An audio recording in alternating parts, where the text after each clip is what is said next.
Hello. അപ്പോൾ കുറച്ചായില്ല നമ്മൾ video ഒക്കെ ചെയ്തിട്ടേ. അപ്പോൾ ഞാൻ കരിയറിനൊരു ഇമ്പോർട്ടൻസ് കൊടുത്തിട്ടൊന്ന് വീഡിയോ ഒന്ന് ബ്രേക്ക് ആക്കാമെന്ന് വിചാരിച്ചു. പക്ഷേ ഇന്നലെ ഒരു ന്യൂസ് കണ്ടു. നമ്മുടെ സെൻറ് ഡൊമിനിക് സ്കൂളിൽ 9ാം ക്ലാസ് പഠിക്കുന്ന കുട്ടി ആത്മഹത്യ ചെയ്തു. സൂയിസൈഡല്ല, ഇൻസ്റ്റിറ്റ്യൂഷണൽ മർഡർ അങ്ങനെ വരും. അതെനിക്ക് 100% ഉറപ്പായിരുന്നു. ഏതെങ്കിലും ഒരു സമയത്ത് ആൾക്കാരെ തിരിച്ചറിയുന്നു 100% ഉറപ്പായിരുന്നു. അങ്ങനെ തന്നെ സംഭവിച്ചു.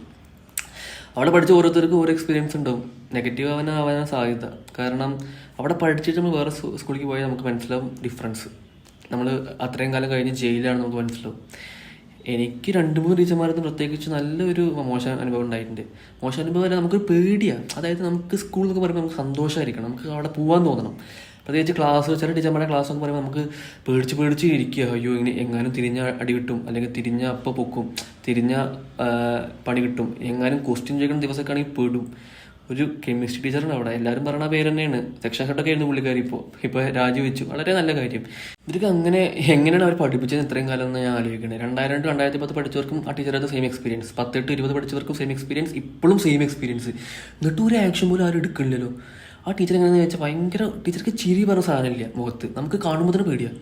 അതായത് പിന്നെ ക്വസ്റ്റ്യൻ ചോദിക്കുന്ന ദിവസമൊക്കെ ആണെങ്കിൽ എങ്ങാനും നമുക്ക് അറിഞ്ഞാൽ പോലും നമുക്ക് പറയാൻ പറ്റില്ല പേടിച്ചിട്ട്. അതായത് എങ്ങാനും തെറ്റ കഴിഞ്ഞു. പിന്നെ ടീച്ചറുടെ സ്ഥിരം പരിപാടിയുണ്ട്, നമ്മൾ കൈകൾ ചുരുട്ടി പിടിച്ച് തലക്കെട്ടടിക്കുക. അത് ശരിക്കും ട്രോമയാണ്. അത് നമുക്ക് ഇപ്പോഴും എൻ്റെ മനസ്സിലേക്ക് സാധനം വരും. എത്ര പേര് അത് ഏറ്റുവാങ്ങിയിട്ടുണ്ടാവും. നമ്മുടെ ബിഗ് ഷോയുടെ നോക്കൗട്ട് വെച്ചതൊക്കെ പറയില്ല, ലിറ്ററലി അതുപോലെ തന്നെ എഴുതും. നമ്മൾ ഒരു നിമിഷം നോക്കൗട്ടായി പോകും. ഇങ്ങനെ ഫിസിക്കൽ അബ്യൂസ് അവിടെ കുറേ ഉണ്ട്. പിന്നെ അടി പുറത്താക്കലൊക്കെ വേറെ. പിന്നെ രണ്ടാമത്തെ ഇൻസൾട്ടിങ്. എൻ്റെ ഒരു ഇംഗ്ലീഷ് ടീച്ചറുടെ അടുത്ത് എനിക്ക് 9ാം ക്ലാസ്സിലേക്ക് നല്ലൊരു അനുഭവം ഉണ്ട്. ഞാൻ നോട്ടിലെന്തോ എഴുതിയില്ല എന്ന് പറഞ്ഞിട്ട് എല്ലാവരും മുന്നിൽ ഇൻസൾട്ട് ചെയ്ത്. എന്നിട്ട് ഞാൻ ലിറ്ററലി അവിടെ കരഞ്ഞു. നമുക്ക് ഫിസിക്കലി പിന്നെ നമ്മുടെ മനസ്സിലുണ്ടാവില്ല, പക്ഷേ മെൻ്റലി നമുക്ക് ഇങ്ങനെ കിട്ടി ഇൻസൾട്ടിങ് ഒക്കെ നമുക്ക് എന്തായാലും മനസ്സിലുണ്ടാവും. അത് ഇപ്പോഴും പോയിട്ടില്ല. അത് എൻ്റെ മനസ്സിൽ ഇപ്പോഴും ഉണ്ട്. എനിക്ക് ഇൻസൾട്ട് ചെയ്ത് എനിക്ക് കാണിച്ചു കൊടുക്കണം മൈൻഡിലുണ്ട്. ഞാൻ പിന്നെ അടിപൊളിയായിട്ട് ഞാൻ പഠിച്ചിട്ട് നല്ല മാർക്ക് വാങ്ങി. എനിക്കതിലുണ്ട്. പക്ഷെ എല്ലാവരും അങ്ങനെ ആവണമെന്നില്ലല്ലോ.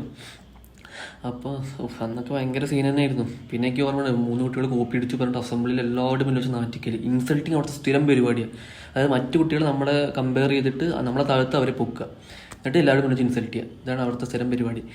പിന്നെ ഡിസ്ക്രിമിനേഷൻ, അത് ഞാൻ അങ്ങനെ അനുഭവിച്ചിട്ടില്ല, പക്ഷെ അവിടെ ഉണ്ടെന്ന് ഞാൻ എൻ്റെ ഫ്രണ്ട്സൊക്കെ പറഞ്ഞാൽ കേട്ടിട്ടുണ്ട്. പിന്നെ ഇപ്പോൾ നല്ല കൂടി ഇത്ര ഇപ്പം മാർക്ക് വെച്ചിട്ട് വേർതിരിച്ചെടുത്ത് അത് കുട്ടികൾക്ക് എന്തുമാത്രം ഫീൽ ആവില്ലേ. ഇപ്പോൾ അവർ പറയാൻ പോണ കാരണം അത് കുട്ടികൾക്ക് എക്സ്ട്രാ അറ്റൻഷൻ കൊടുക്കാനാണ്. ഇങ്ങനെ വേർതിരിച്ചെടുത്തിട്ട് മെൻ്റൽ ഹെൽത്ത് കൊള്ളാക്കിയിട്ടല്ല അറ്റൻഷൻ കൊടുക്കൽ. അവർക്ക് ശരിയായിട്ട് ഡീൽ ചെയ്യാൻ അറിയില്ല. പണ്ടും അറിയില്ല, ഇപ്പോഴും അറിയില്ല. എനിക്കിപ്പോൾ ഓർമ്മ ഉണ്ട്, ചില കുട്ടികളെ ഞാൻ പഠിക്കുമ്പോൾ ബോർഡ് എക്സാം എഴുതാൻ സമ്മതിച്ചിട്ടില്ല. അവർ പൊട്ടും പറഞ്ഞിട്ട് സ്കൂൾ എക്സാം എഴുതിയാൽ മതിയെന്ന്. അങ്ങനത്തെ സ്കൂളാണ് അത്, പറഞ്ഞിട്ട് കാര്യമില്ല. അപ്പോൾ എനിക്ക് ഇനി ചേരാൻ പോകുന്ന ആൾക്കാരോട്, പ്രത്യേകിച്ച് പാരൻസിനോട് പറയുക വെച്ചാൽ, നിങ്ങൾ സ്റ്റാറ്റസ് നോക്കിയിട്ട് കുട്ടികളെ ചേർക്കരുത് പ്ലീസ്. നോക്കുക, സ്കൂളിനെ പറ്റി കൂടുതൽ അറിയുക. മീൻസ് ഇവർ പഠിപ്പിക്കാനെങ്കിൽ നല്ലതാണെന്ന് വെച്ചാൽ അതും ഒട്ടുമില്ല. പിന്നെ ഇവിടെ എന്താണ് മെയിൻ, കുറേ വലിപ്പോ. അപ്പോൾ നിങ്ങൾ മാക്സിമം സ്കൂളിനെ പറ്റി അറിയുക. നിങ്ങളുടെ അവിടെ കുട്ടികളുടെ മെൻ്റൽ ഹെൽത്ത് ഓക്കെയാണെന്ന് നോക്കുക. അതാണ് ഏറ്റവും ഇമ്പോർട്ടൻ്റ് കാര്യം. കാരണം ഈ മാർക്സൊക്കെ പറയുമ്പോൾ നമുക്ക് അടുത്തേക്ക് പോകാനുള്ളത് മാത്രമേ ഉള്ളൂ. അല്ലാതെ ഇത് കരിയറിൻ്റെ ഏറ്റവും ബെസ്റ്റ് എന്ന് പറയാൻ പറ്റില്ല. 10ാം ക്ലാസ്സിൽ മാർക്ക് എന്തിനാണ്, +1 പോകാൻ, അത്രേ ഉള്ളൂ.